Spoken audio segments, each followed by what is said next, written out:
c'est Gypsy. Je vous emmène avec moi en balade et j'ai envie de vous parler d'évaluation.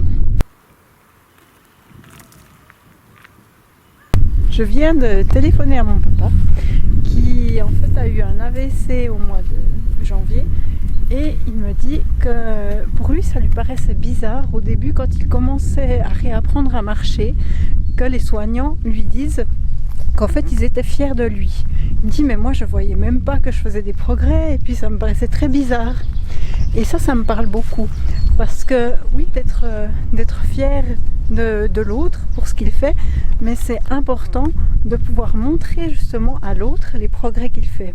Et dans l'évaluation, c'est quelque chose que j'ai énormément vu aussi avec les enfants. Il ne s'agit pas d'évaluer et de noter pour comparer les enfants sans qu'ils sachent eux-mêmes où se situer, qu'est-ce qu'ils sont en train d'apprendre, dans quoi ils sont en train d'évoluer. Et là, c'est important de suivre avec eux et parfois peut-être de l'écrire, qu'ils aient un tableau qui se fasse pour voir je suis partie de où, c'est quoi que je savais avant et j'en suis où maintenant. Et pour eux, ce sera le plus important, c'est de vraiment arriver à voir cette progression. Et que nous, on les aide, nous les adultes, qu'on puisse les aider à ça. Et ça, c'est la véritable évaluation. Un enfant qui ne voit pas là où il progresse, eh bien, soit il va toujours être à la traîne. On voit des enfants dans les écoles qui en fait progressent, mais comme ils ont toujours 6 mois de retard peut-être sur le reste de la classe, ils sont toujours mauvais.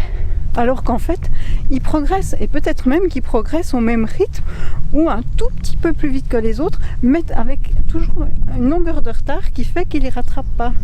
Mais là, en prenant des évaluations individuelles et en leur montrant vraiment leur progrès, ça va les aider. C'est vraiment pour ça que là où je travaille, on a supprimé en fait les notes et qu'on fait vraiment de l'auto-évaluation.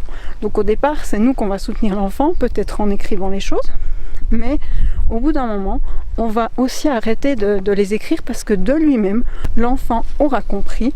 Il n'aura plus besoin d'écrire ni d'avoir des repères. Les repères, il les aura là dans sa tête. Il saura là où il progresse, il saura comment progresser. Et ça, c'est vraiment le but. Et c'est l'auto-évaluation qui est important.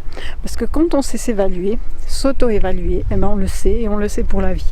Et ça peut nous servir et c'est transposable dans plein d'autres domaines. C'est beaucoup plus intéressant d'être fier de soi-même parce qu'on sait les progrès qu'on a faits que d'attendre de l'autre qui soit fier de nous. Et je remercie mon papa pour m'avoir donné l'occasion de vous en parler. À bientôt.